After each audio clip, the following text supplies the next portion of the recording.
공의 말씀들을 통해서 우리에게 일러주시고 계십니다.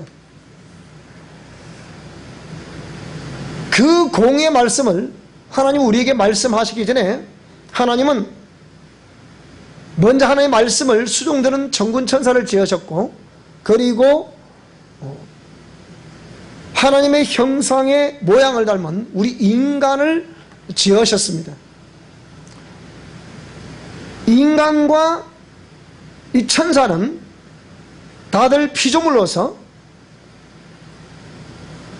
하나님이 원래 지으셨을 때는 죄 없는 상태로 지었습니다마는 이 피조물들에게 자유의지를 주셔서 그 자유의지를 가진 피조물인 천사가 범죄함으로 하나님의 하늘나라에서 흑암이 깊은 곳으로 쫓겨났던 것을 이사야 14장에 보면 기록을 하고 있습니다. 그리고 우리가 인간도 하나님께서 하나님의 환경인 에덴을 창조하시고 인간의 조상을 그곳으로 이끌어 들이셔서 만물을 지배하고 정복하고 다스려라, 공의 하나님 말씀대로 순종하기만 하면 행복하게 잘 살 수 있는 그런 존재로 우리 인간을 지었습니다. 그런데 하나님의 명령에 의해서 선과 악을 알게 하는 지식의 실과를 먹은 것이 아니라 근본 범죄자인 마귀의 미혹에 의해서 이제 선악과를 먹음으로 인해서 죄가 우리 인간 속으로 들어오게 된 것입니다. 그러니까 이 자유의지를 주신 그 깊고 오묘한 섭리를 우리가 잘 깨달아야 되는데, 그 자유의지를 줬다는 그것이 우리가 하나님의 공의 말씀에 순종하라고 원래 주신 것인데, 이것을 잘못 사용을 함으로 인해서 우리 인간과 그 천사가 방종, 죄가 될 수 있는 그런 마음을 품었고, 또 그 하나님의 공의 말씀을 예사로 여긴 연고로 결국 우리 인간은 죄의 종로로 할 수밖에 없는 그런 영적인 상태가 되었습니다. 그래서 그때로부터 진자는 이긴 자의 종이 될 수밖에 없다는 베드로전서 2장 19절의 말씀처럼 우리 인간은 조상인 아담과 하와가 근본 범죄자인 마귀의 미혹에 의해서 죄를 범함으로 로마서 6장 16절에 말씀하신 것처럼 죄를 범하는 자마다 죄의 종이라, 그래서 죄의 종로로 할 수밖에 없는 그런 존재로 태어나게 된 것입니다. 그래서 가인과 아벨은 아담과 하와로부터 태어났지만 이미 그들은 죄를 안고 태어나는 거예요. 그래서 인간은 하나님의 창조 섭리에 의해서 분리 유전되는 것인데요, 그러니까 부모님에 의해서 분리 유전되는 것이에요. 근데 이 분리 유전될 때 죄도 아울러 역시 유전된다는 사실입니다. 그래서 로마서 3장 23절에 보게 되니까 모든 사람들이 죄를 범하였음에 하나님의 영광에 이르지 못했다. 시편에도 50에 뭐라 그랬습니까? 거기 보시게 되면 모친이 나를 죄 중에 잉태했다. 그러니까 인간은 태어나면서부터 모든 사람은 다 죄인으로 태어난다는 사실입니다. 자, 그래서 우리 인간은 이렇게 해서 원하는 바 선은 행치 아니하고 원치 않는 바 악은 행한다고 했던 바울 사도의 고백처럼 그때로부터 인간은 본능적으로 죄된 행위를 서슴지 않고 행했던 것입니다. 그래서 우리 인간은 태어날 때부터 그 죄 없던 나의 속사람이 죄를 뒤집어 쓴 채 태어났기 때문에 어머니 태로부터 태어날 때부터 우리 인간은 죄인으로 태어나는 거예요. 그럼 이 죄인으로 태어난 내 영혼을 우리는 옛사람이라고 하는 거예요. 그리고 그 옛사람이 우리의 전인격을 통해서 나타나는 통로를 우리는 자아라는 거예요. 그래서 우리는 본능적으로 말하고 본능적으로 행동하는 그것이 너무 자연스럽게 죄된 행동을 하게 된다는 사실입니다. 그것이 오랜 시간을 지나니까 우상숭배하던 가문에 태어나서 그 가풍을 따라 살아왔기 때문에 이것이 잘하는 것이 못하는 것인지 모르고 우리는 그 가운데서 우상을 숭배하며 범죄하며 살았습니다. 그래서 그것이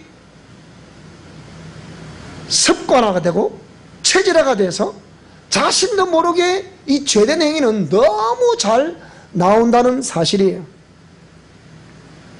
그래서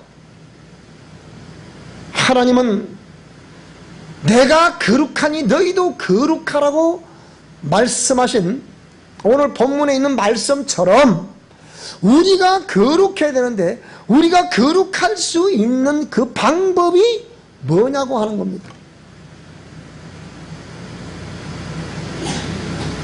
오늘 본문을 보시게 되면 본문은 무엇을 말씀하고 있는 거 아니? 너희가 하나님의 성전이 아니냐? 그 하나님의 성전에 하나님의 성령이 계시는 것이 아니냐? 그런데 누구든지 하나님의 성전을 더럽히면 하나님의 성령이 그 사람과 함께 하실 수 없기 때문에 하나님이 그 사람을 멸하신다는 거예요. 그렇게 기록되어 있는데요, 제가 이 말씀 오늘 본문 두 구절을 너무 간단하게 한마디만 설명할 수 있는 이 내용을 왜 선택을 했는가 하니, 우리 구약 성경 느헤미야 성경으로 한번 넘어가 보겠습니다. 구약 성경 728페이지인데요. 제가 가진 성경은 728페이지인데요. 자, 728페이지 느헤미야 제1장에 뭐라고 설명하고 있는 거니? 하갈의 아들 느헤미야의 말이라. 아닥사스다 왕 제20년 기슬로월에 내가 수상궁에 있는데 내 형제들 가운데 하나인 하나니가 두어 사람과 함께 유다에서 내게 이르렀기로 내가 그 사로잡힘을 면하고 남아있는 유다와 예루살렘 사람들의 형편을 물은즉, 사로잡힌 자들, 사로잡힌 유다와 예루살렘의 사람들의 형편을 물었다. 이 말씀이 무슨 말씀입니까? 쉽게 얘기하면 이 느헤미야 성경은 느헤미야가 예루살렘을 위해서 계속해서 기도를 하고 있는 그런 상황. 무엇 때문에 기도를 하고 있는 겁니까? 자, 이스라엘은 이미 다윗 왕조의 다윗과 솔로몬, 그리고 솔로몬의 아들인 르호보암, 이 3대에 걸쳐 내려오는 가운데 다윗도 범죄를 많이 하게 되고 솔로몬도 어마어마한 범죄를 많이 하게 됩니다. 그 결과가 무엇입니까? 그 아들 때에 와서 나라가 그 영원하리라고 보았던 다윗 왕조가 3대 만에 분리가 되어버리는 거예요.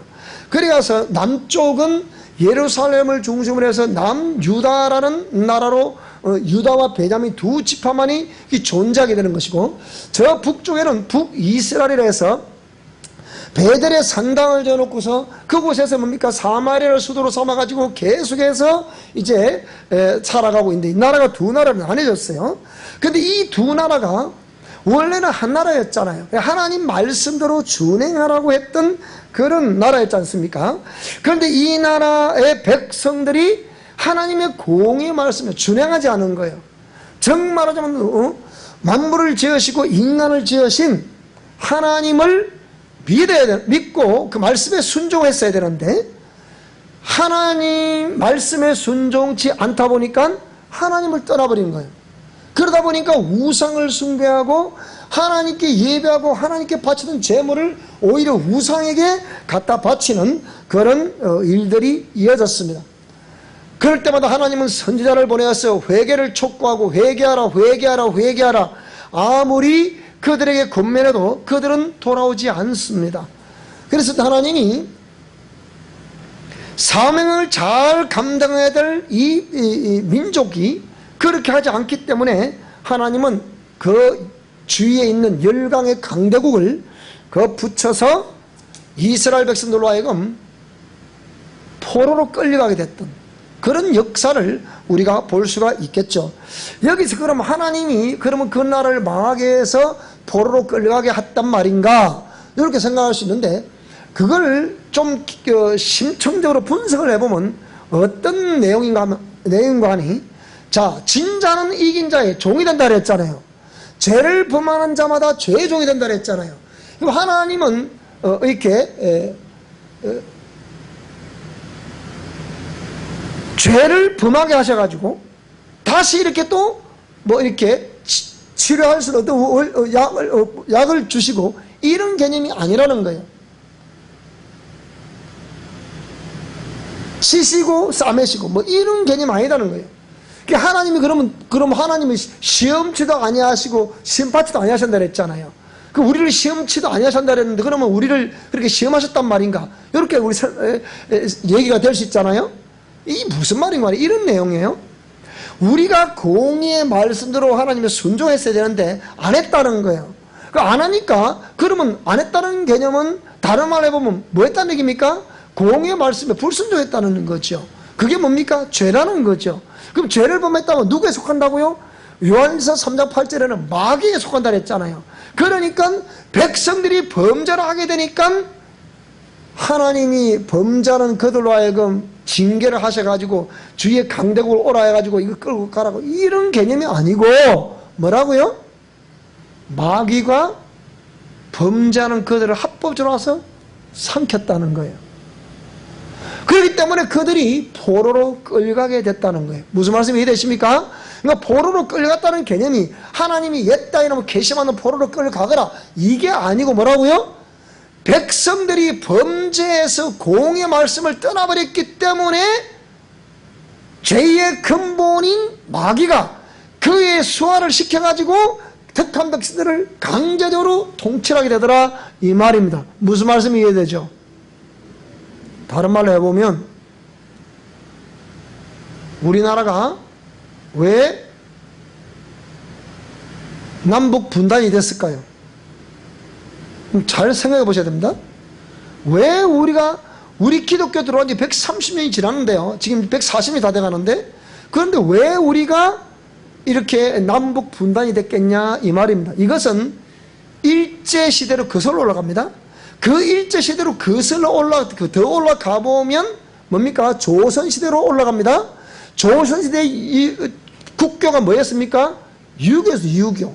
그 전에는 불교였습니다. 그러니까 불교와 유교로, 그리고 이 샤머니즘으로 이렇게 뒤섞여 있는 것이 우리 한국 한반도의 종교 상황이었습니다. 그런데 이래서 외국에서 복음이 계속 들어옵니다. 이렇게 복음이 계속 들어오죠. 복음이 계속 들어오는데 대원군이 세국 정책을 쓰는 거예요. 그래서 복음을 받아들이지 않는 거예요. 복음을 받아들이지 않는 건 좋은데 오는 사람을 선교사들을 또 죽여버리는 거예요. 자, 이런 일이 있다 보니까 하나님의 섭리는 이 일들을 통해서 우리 한반도에 복음이, 동방예의지국이라고 부르는 이 나라에 복음이 전파되기를 원하신 거예요. 자, 그런데 복음이 이렇게 들어오는 과정 속에서 나라가 그렇다 보니까 왕이 자기가 섬기는 종교가 있다 보니까 세국 정책을 쓰게 되고 못 들어오게 만드는 거죠. 그런데 하나님은 반드시 순교자들의 피 흘림이 있는 곳을 그냥 스쳐 지나가시는 하나님이 아니시죠. 자, 그래서 우리 한국에 이렇게 복음이 들어오게 돼요. 자, 복음이 들어오게 되는데 이런 걸 틈타서 우리가 그 이전에 우상을 숭배했던 그 모든 영향력으로 인해서, 자, 약소국인 우리는 그전 때까지 하더라도 외국을 침략을 안 해봤다 그랬잖아요. 물론 뭐 역사적으로 뭐 스시마 정벌이나 이런 걸, 대마도 정벌 이런 건 없잖아요. 있긴 있죠. 있지만은 이렇게 그걸 우리가 통치하려고 정벌하고 이런 건 아니지 않습니까? 그러니까 이런 고요한 나라에 외침을 당해보니까 이길 수가 뭐예요? 그건 이길 수가 없던 이유 중 하나는 조선시대 당파 싸움이라 볼 수 있겠어요. 이 당파 싸움이라 이거는 무섭거든요. 지금도 여전히 우리는 그 파벌 싸움을 하고 있지 않습니까? 자, 이런 가운데 일제 36년이라는 이 기간 동안에 우리가 지배를 당하게 됐죠. 그럼 지배를 당하게 됐는데 이들이 들어오면서 일본은 다신국가거든요. 일본은 범신론을 주장하거든요. 저들은 성경 무조건 선신이에요. 이렇게. 일본이 옛날에 아덴만큼, 사도행전을 보면 아덴만큼 그렇게 우상이 많은 거예요.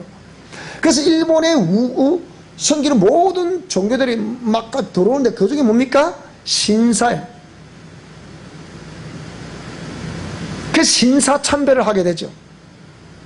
그래서 신사참배인데 문제는 뭐냐? 자, 그때까지만 하더라도 조선 기독교 연합회가 있었잖아요. 연맹이 있었잖아요. 그런데 뭐라고 이 조선 우리 기독교 이렇게 장로 연합회가 이 뭡니까? 그때 종교 하나잖아요. 교단이 별로 없거든요. 그게 하나인데 이런 상황에서 뭐라고요?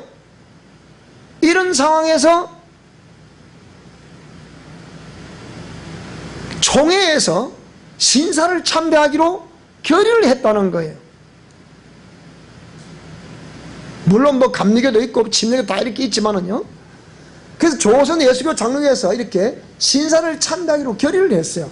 그런데 그 이후에 단 한 번도 이 총회들이 합법적으로 그때 그 총회는 잘못됐다고 회개한 적이 없어요. 지금까지. 그러니까 계속 우리가 그 고통을 당하고 그 여파에 의해서 남북 분단이 되었다고 보는 것이 그게 종교학자들의 견해입니다. 근데 지금 남북 분단이 된 지가 67년, 조금 있으면 이제 맨담이 이제 다 70년이 돼 가잖아요. 이게 통일을 좀 눈앞에 두고 있는 이런 상황인데요. 자, 이런 통일을 눈앞에 있는 상황처럼 이스라엘 백성도 똑같은 우리 그런 상황이에요. 그래서 이들이 그 강대국, 죄의 지배 아래에 있는 강대국에 의해서 이제는 포로로 끌려가게 되는 거예요. 포로로 끌려가게 되는데 그 가운데 느헤미야가 자, 이 남유다의 예루살렘에 있는 모든 사람들의 형편을 묻고 그들이 어떻게 있냐, 존재하고 있냐, 어떻게 살아가고 있냐 이걸 묻고서 이 느헤미야가 6절 말씀 보니까 이스라엘 자손이 주께 범죄한 자들을 자복하오니 하고서 느헤미야가 민족적으로 범죄한 것을 회개 기도를 하고 있는 거예요. 민족적으로 회개한 것, 내가 회개한 것도 아니고 민족적으로 회개한 것을 범죄한 것을 회개 기도를 하고 있다는 거예요. 그러면서 뭐라 그럽니까? 주는 귀를 기울이시며 눈을 여시사 종의 기도를 들으시옵소서. 나와 내 아버지의 집이 범죄하여 주를 위하여 크게 악을 행하여 주께서 주의 종 모세에게 명령하신 계명과 율례와 규례를 지키지 아니했습니다. 그러면서 8절, 우리 8절 다 같이 읽어보실까요? 다시 시작. 옛적에 주께서 주의 종 모세에게 명령하여 이르시되 만일 너희가 범죄하면 내가 너희를 여러 나라 가운데 흩을 것이요. 이랬단 말이에요. 만일 내게로 돌아와 내 계명을 지켜 행하면 너희 쫓긴 자가 하늘 끝에 있을지라도 내가 거기서부터 그들을 모아 내 이름을 두르고 택한 곳에 돌아오게 하리라 하신 말씀을 이제 청하건대 기억하옵소서. 자, 그러니까 이런 하나님의 말씀을 지키지 않고 명령에 순종하지 않고 범죄하게 되면 내가 너희를 여러 나라 가운데 흩을 것이요. 이랬으니까 목사님 보십시오. 하나님 흩었지 않습니까? 하나님이 흩었다는 개념이 그걸 구체적으로 설명을 해보면 마귀의 통치를 받는 강대국의 왕들이 침략 야욕에 의해서 끌려가게 되는 이런 걸 말한다 이 말입니다. 그러니까 결국은 하나님이 치셨다가 싸매시고 이런 개념은 결국 그런 개념이라 이 말입니다. 진자는 이긴 자의 종이 된다 그랬으니까 그들이 범죄하게 되면 하나님도 합법적으로 자기 거라고 소유권을 주장하는 마귀의 그 역사를 부인할 수 없는 거잖아요. 그거 막을 수 없단 말이에요. 합법적이기 때문에. 합법적으로 범죄하면 합법적으로 하나님이 통치하신다 그 얘기예요. 사람들이 이걸 모르는 거예요. 합법성을 모른다 이 말입니다. 무조건 내가 잘못해도 하나님이 카바를 해줘야 되는 이런 것처럼 생각하거든요. 그건 공의가 아니에요. 우리는 그때 회개하고서 그 범죄했다 하더라도 회개하고서 하나님의 은혜를 입을 때 그리고 순종할 때 회복이 되는 것이지 다시 돌이켜주는 것이지 무슨 말씀 이해되십니까? 무조건 우리가 하나님 교회 와서 이렇게 종교 얘기를 하고 있다고 해서 하나님이 그 사람을 회복해 주는 건 아니다 이 말입니다. 철저히 회개 기도를 해야 되는 거예요. 그러니까 이게 이제 중요한 거예요. 그래서 비록 그렇게 했다고 하더라도 만일 내게로도와 내 계명을 지켜 행하면 너희 쫓긴 자가 하늘 끝에 있을지라도 내가 거기서 그들을 모아 내 이름을 두려고 택한 곳에 돌아오게 할 것이라. 그렇게 이제 말씀하고 있지 않습니까? 지금 이와 같은 우리 대한민국 상황을 보게 되면 많은 회개하는 사람들을 통해서 다시 한 번 더 우리 대한민국 통일을 눈앞에 두고 있는 이런 상황인데, 열방의 이렇게 예언자들이 대한민국은 통일될 것이다, 통일되면 세계 제2의 경제 블록이 될 것이다, 뭐 등등등 이런 굉장한 예언을 지난 1월달에 제가 말씀을 드렸죠. 그런데 잘 보세요. 지금 그런데 우리 조국 대한민국이 한 일면으로는 잘하고 있는 것 같은데 이면으로는 굉장히 못하는 게 있어요. 그게 뭐냐? 나는 지금 현재 우리 문재인 대통령이 지금 이 통일하는 이 문제는 굉장히 잘하고 있다고 봅니다. 근데 문제는 뭐냐? 그건 잘하는 건 잘하는 거고 또 못하는 게 또 하나 있는데, 못하는 건 또 뭐냐? 이 인권 앞장 세워가지고 이런 그러니까 사상적인 개념을 가지고 자기들의 논리를 주장하는 사람들의 논리는 데모를 하거나 분쇄를 해도 용납한다는 것과, 그리고 동성애, 동성 이런 걸 합법화해서 국가에서 아주 교육부를 통해 가지고 전 지방 교육청에게 하달을 해서 동성애, 동성혼을 섬기게 한다거나 이게 좋은 것이다 해갖고 권장한다거나, 이런 모든 것들은 지금 잘못하고 있다는 거예요. 보통 잘못하고 있는 게 아니죠. 그리고 우상 숭배하는 것을 장려한다거나 이런 거 결단코 잘하는 게 아니에요. 그건 잘못한다 그래야 되는 거죠. 무슨 말이 되죠? 그죠? 우리가 하나님의 사람들이라면 이 잘하는 것은 잘한다고 해야 되고 잘못한 건 잘못한다고 해야 돼. 이게 공의 아닙니까? 무조건 잘하는 것을 잘못한다 해도 어리석은 얘기가 되는 것이고, 잘못한 것도 방치하는 것도 어리석은 행동 아닙니까? 그래서 이런 오늘 저와 여러분들은, 우리 사랑의 교회 성도들은, 우리 미션 코라운데오들은 이런 것을 잘 분별할 수 있는 영분별력이 있기를 주 여러분으로 축원합니다. 자, 이렇게 해서 이 백성들에게 계속해서 뭡니까? 이렇게 이제 회개하느냐 아니면 우상을 숭배하느냐. 여기 우상을 숭배하게 되면 강대국의 포로로 끌려 종이 될 것이고, 그들이 정말 회개하고 다시 중심으로 회개해서 말씀에 순종하면 하나님이 다시 회복해 하실 것이다. 그래서 우리가 6.25 사변 때만 하더라도 제가 듣기로는 우리가 북한보다 더 가난했다 그래요. 그런데 그런 북한보다 더 가난한 거지의 나라 대한민국이 보세요. 이 103가 전쟁 이후에 약 70년 이 상황 동안에 뭡니까? 이 상간에 한강의 기적이랄 만큼 이렇게 어마어마한 부여를 우리가 누릴 수 있다는 것은, 국민 1인당 소득이 3만 불이라는 선진국 반열에 들어설 수 있다는 것, 이거 모든 것은 하나님의 은혜였음을 믿습니다. 그러면 이 은혜였을 때, 자 보세요. 우리는 지금 얼마나 많은 풍요를 누리고 있습니까? 근데 북한은 지금 뭡니까? 거지의 나라 그대로, 오히려 지금 저 북한은 거지의 나라가 없어서 못 먹을 정도로. 그렇지만 또 상위층에는 호화호식을 하고 있는 이 빈부격차가 우리나라보다 더 심한 나라가 지금 북한이에요.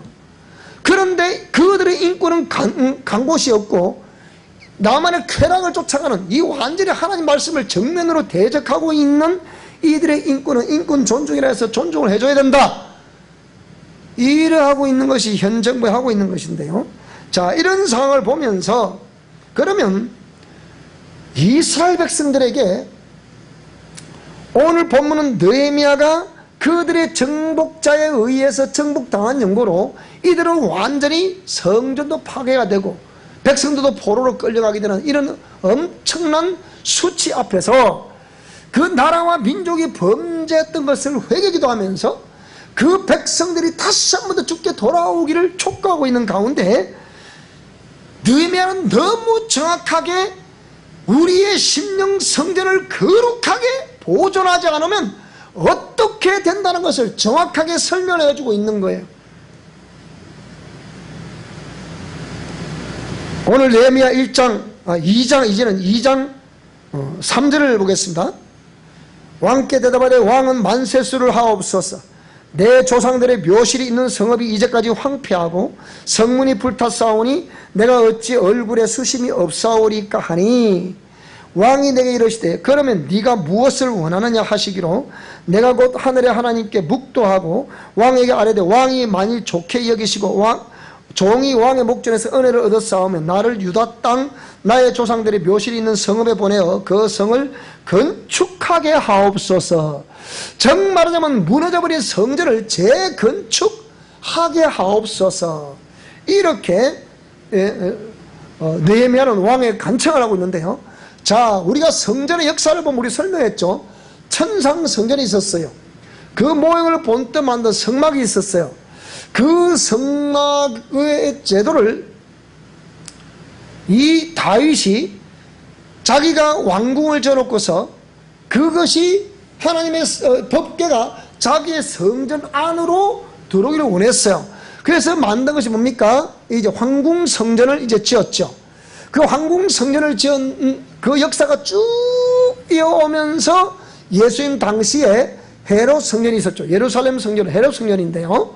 헤롯 왕이 지어준 성전이죠. 그래서 헤롯 성전이 있었고, 자, 이 성전이 선 다음에 예수님이 그 성전을 헐라 내가 사흘 동안에 일으키겠다 해서 참 성전은 누가 참 성전이라? 예수 그리스도가 참 성전이라. 그런데 예수님은 그 성전이신데 이 성전을 헐라 내가 사흘 동안에 일으키겠다. 그러니까 죽으시고 부활하실 것을 말씀을 하셨죠. 자, 그 다음에 죽으시고 부활하신 다음에 예수님은 자, 성천하셔야 됐어요. 그럼 성천하시면 그럼 성전이 어디다가 성전을 둘 거냐 그 말입니다. 라고 했을 때 오늘 본문의 말씀, 너희는 너희가 하나님의 성전인 것과 하나님의 성령이 너희 안에 계신 것을 알지 못하느냐. 우리의 영혼이 참 성전이라는 거예요. 따라합시다. 내 영혼이 하나님의 참 성전이다. 그런데 제가 서두에 말씀드렸지만 우리가 우상 숭배함으로 인해서 참 성전인 내 영혼 성전이 무너져 버리는 거예요. 무너져 버렸기 때문에 다시 한 번 더 내 영혼 참 성전을 재건축하라는 것입니다. 오늘 이 말씀 이거예요. 제가 우리 미션 고람도 영성 실천 원리를 전하면서 이 심령 성전이 정결하지 않으면 성령이 오실 수가 없고, 성령이 정결한 심령이 오실 수는 거룩한 영이시기 때문에 정결하고 정직하고 진실하고 깨끗해진 그 영혼 속에 주님은 오시는 것이에요. 그럼 이 영혼 속에 주님이 오시면 주님이 오셔야만이 지속적으로 충만하든지 충만하지 않든지 그것이 결정이 되는 거잖아요. 주님이 오시지 않으면 안 돼요. 주님이 오셔야 감동 감화를 시켜주셔서 제2의 제3의 순종 또 순종 또 순종하게 하셔서 지속적으로 우리 영혼을 깨끗하게 하실 것이 아니냐 이 말입니다. 무슨 말씀 이해되십니까?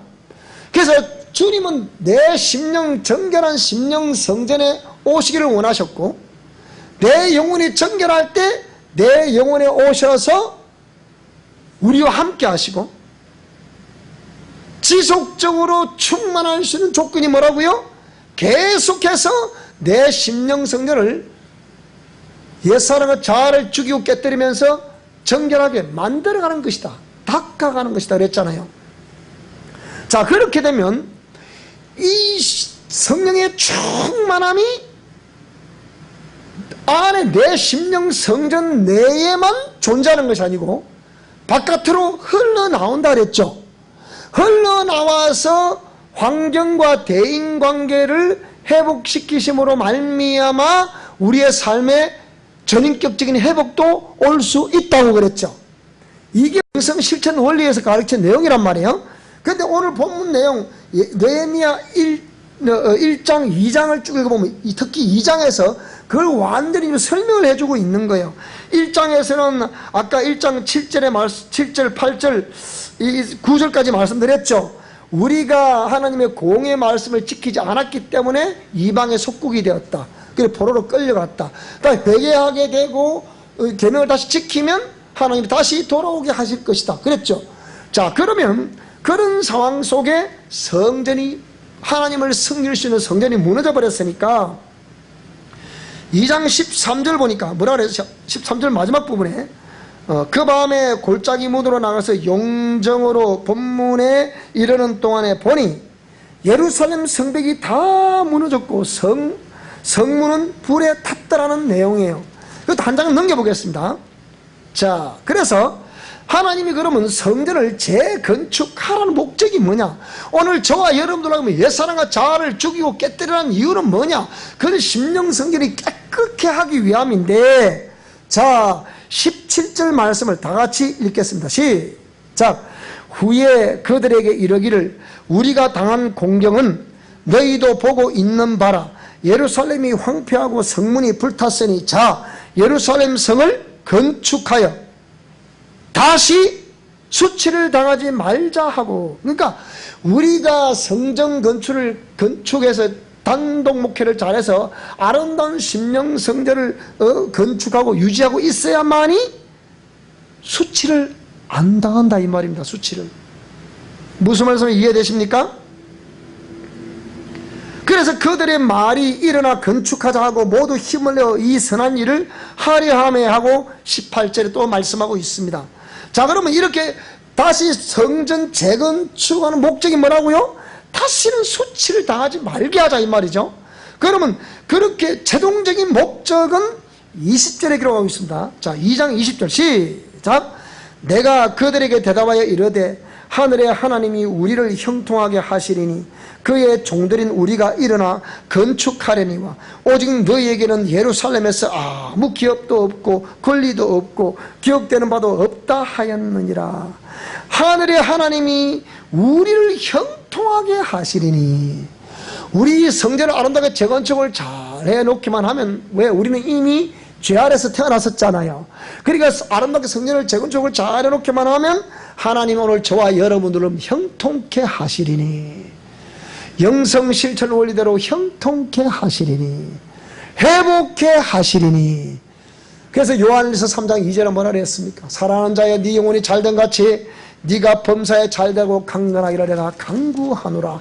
형통케 하시리니. 역사 있기를 주 여러분으로 축원합니다.